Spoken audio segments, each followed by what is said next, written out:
Jarmo tässä muita videon aiheena, että miten Tabulan kurssin etusivulle voidaan lisätä tekstiä, väliotsikkoa sekä kuvia.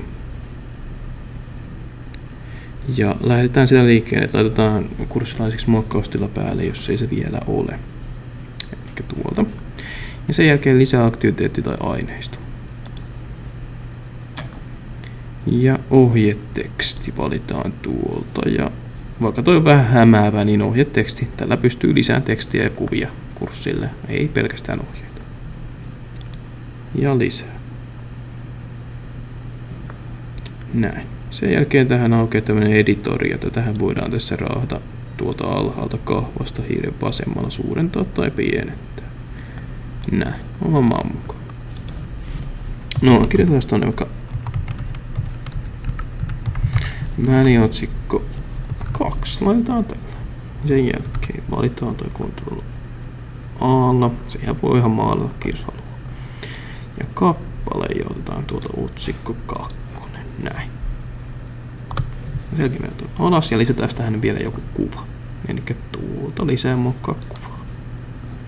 Etsi tai lähetäkuva. Lataa tiedosto valittuna. Selaa. Ja navigoidaan täällä jonnekin missä on niitä kuvia täällä koneella.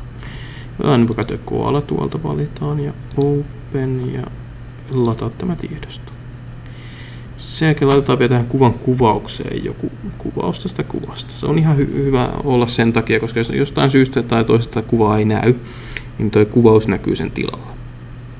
Myös sitten, jos on näkörajoitteisia ihmisiä, niin tämä kuvan kuvaus luetaan näillä ruudun lukijoilla heille silloin. Koala. Ja lisää. No, sinne se menee. Niin kuin nähdään, että tämä on aika iso kokoinen kuva.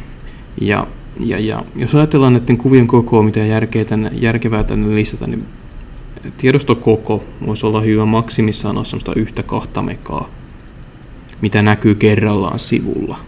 Eli sen mukaan kannattaa miettiä kuvakoot. Tämä nyt on kohtuu fiksu, vaikka tämä on iso kokoinen näyttää tällä, niin kooltaan taas semmoinen 760 kilobittiä.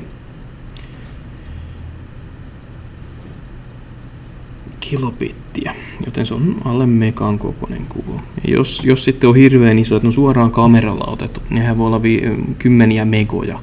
Ja sitten voidaan ajatella, että jos on hitaiden nettiyhteyksien päässä opiskelee tai käyttää mobiililaitteilla, niin semmoisen sivun lataaminen kestää hyvin kauan, milloin 10 megan kuva esimerkiksi suoraan sellaisena.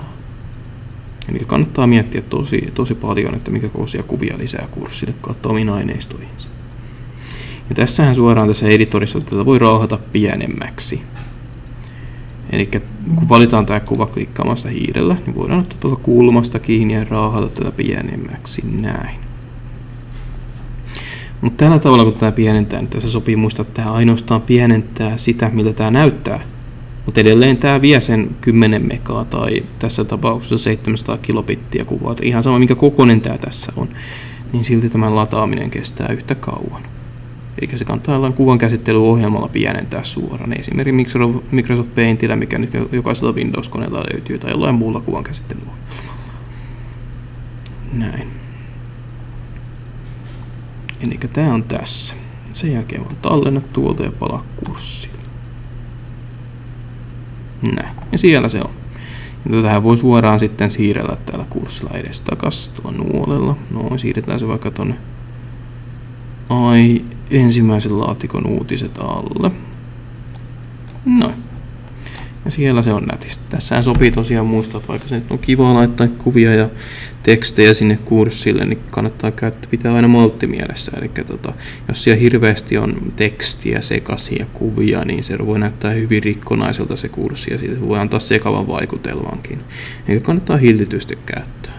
Kuva siellä sun täällä ei nyt koko kurssia välttämättä kaada, jos on hyvin harkitusti sinne lisätty. Eli toi tältä erää tässä.